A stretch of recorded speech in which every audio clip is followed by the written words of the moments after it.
Ajani Goldmane may be a majestic lion man, but everyone is furry for Miri. From the Dragonborn of D&D to the adorable goat family of Undertale, anthro animals have populated countless fantasy games. But few have the cultural cache of Magic: The Gathering, and even fewer can match its vast range of furry species. In fact, the degree to which furries are summoned by Magic: The Gathering is culturally effed.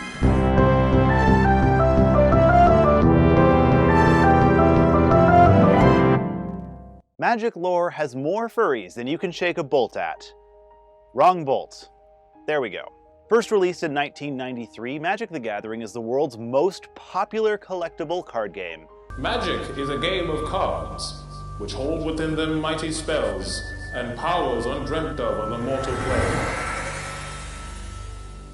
You access these mighty magics by building decks of cards, carefully selecting a balance of creatures, lands, spells, and artifacts that will work together to vanquish your wizardly opponents. While Magic features plenty of mundane animals, today we will be focusing on the anthropomorphized sort. As we do here on Culturally Effed, it's sort of our thing. And so, we begin.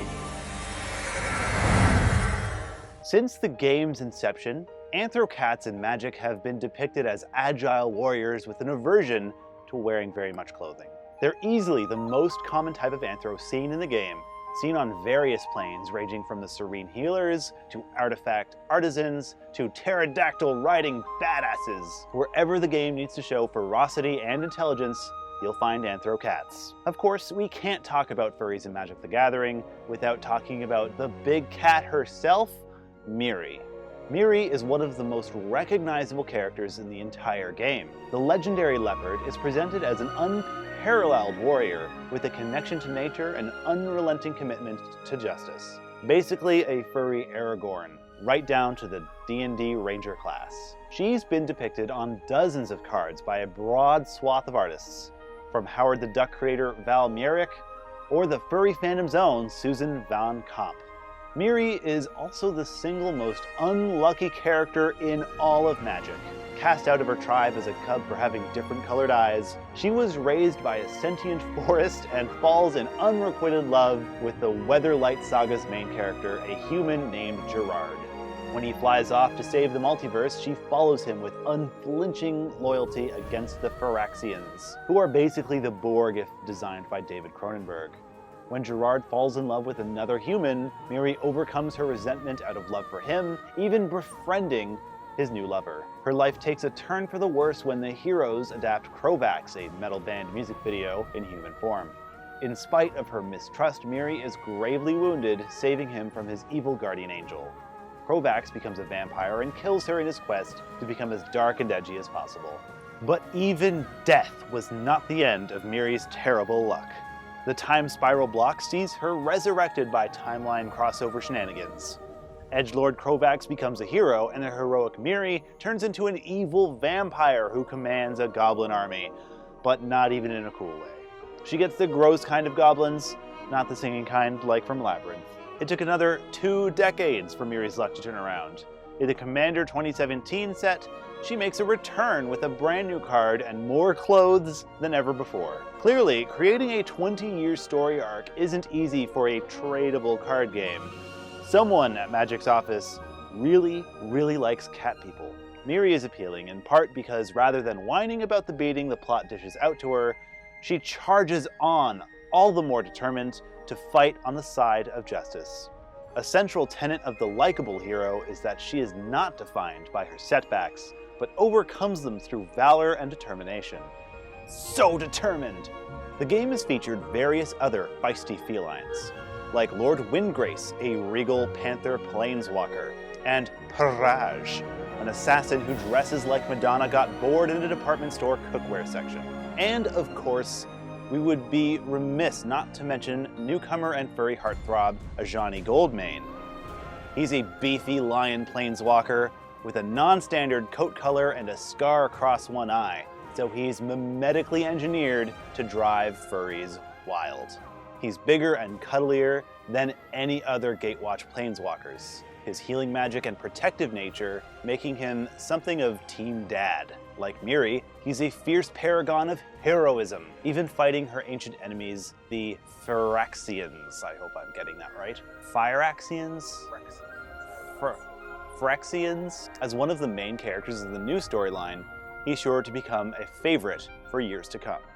By contrast, the anthro birds of magic tend to be militant. They observe a strict chain of command and are often aloof, retreating from the everyday affairs of other species to settlements only accessible by flight. They are presented as disciplined and dignified, sometimes tragically so. The Aven, as they're called, operate in large groups. While individually weak, they work together as an organized flock to confront enemies. A significant subset of them are spellcasters, leaning magical might to their fragile forms. Spiritualism tends to be a big part of their societies. Unlike many other settings with bird people, the Aven of magic are usually presented with large wingspans relative to their frames. Getting a humanoid bird aloft would be next to impossible without a wingspan greater than their height.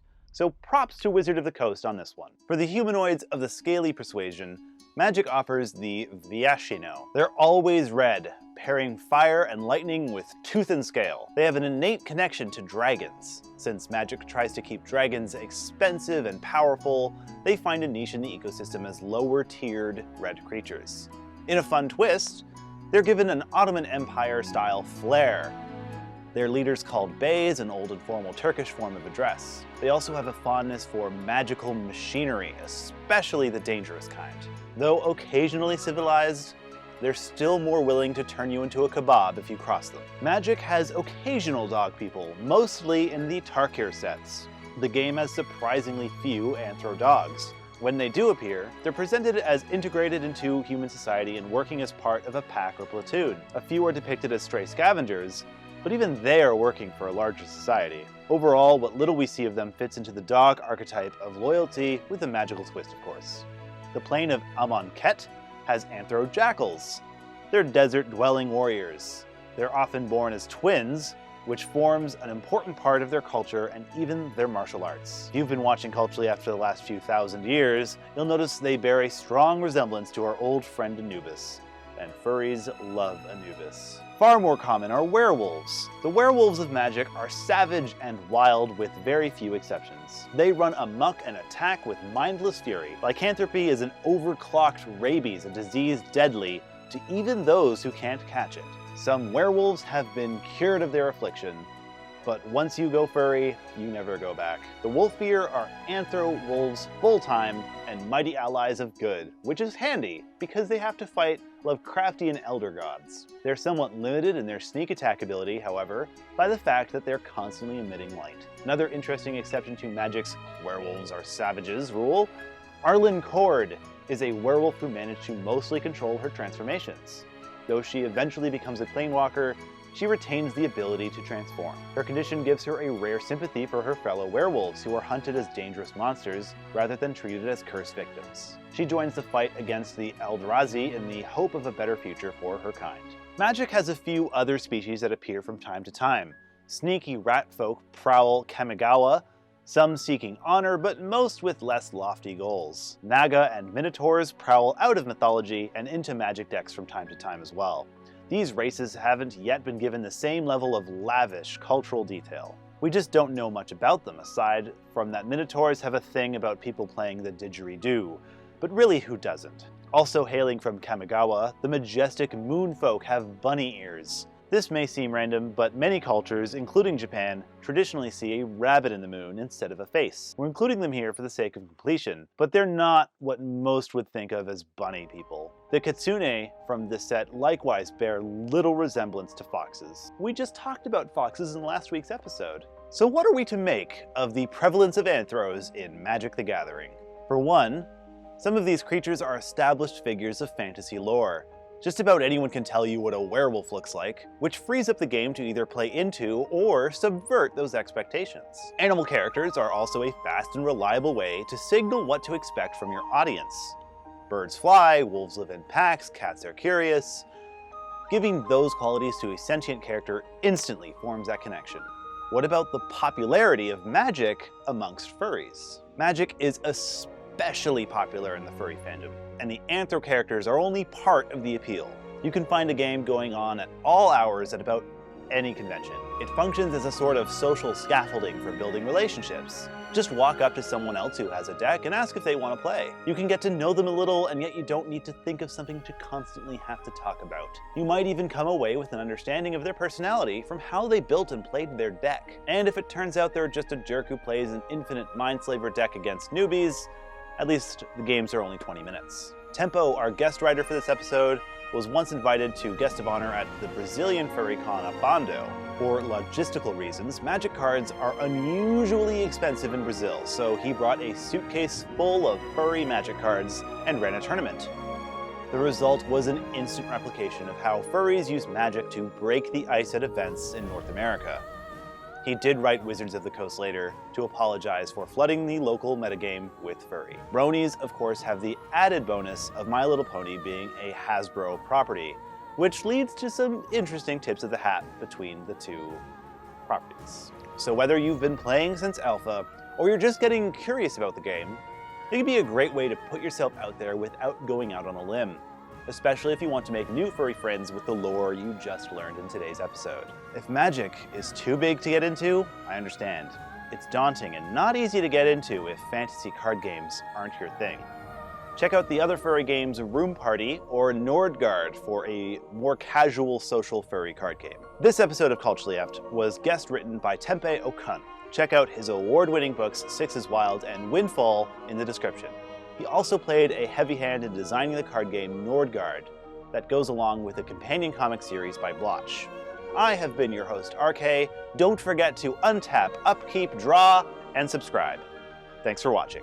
Hey guys, it's Bob Rust, here with another beautiful landscape I call Landscape Number B. I'm using shades of white and red, but you at home, you can use any colors you like when you make your effed up art. You can use colors like red and white. Now, if you like Culturally Eft, make sure to share it and tag that special someone who you think might really appreciate our videos. If you want to support us, we got some t-shirts for sale. You can also visit our Patreon page. Some happy little brushstrokes on our landscape here. Really try and cheer this landscape up. It's looking a little grumpy. Just happy little brushstrokes.